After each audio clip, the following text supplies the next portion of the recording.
Jadi guru di Papua, Jerome Pauline makin semangat wujudkan mimpi bangun sekolah.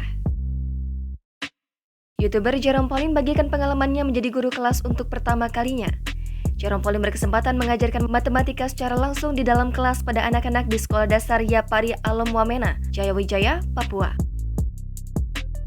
Lebih lanjut, Jerome mengaku gugup saat pertama kali menjalankan tugasnya sebagai guru kelas, tapi perasaan itu terganti dengan kegembiraan. YouTuber pemilik kanal Nihongo Matapu itu senang ketika para siswa memahami materi pelajaran yang dia ajarkan.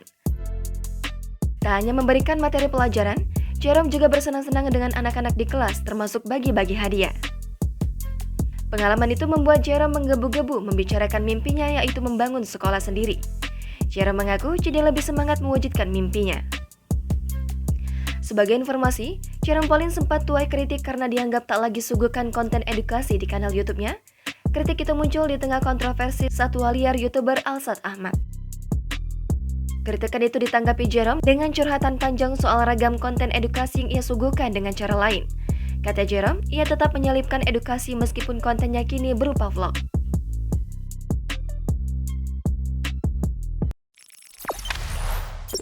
Jangan lupa subscribe, share, komen, dan like ya!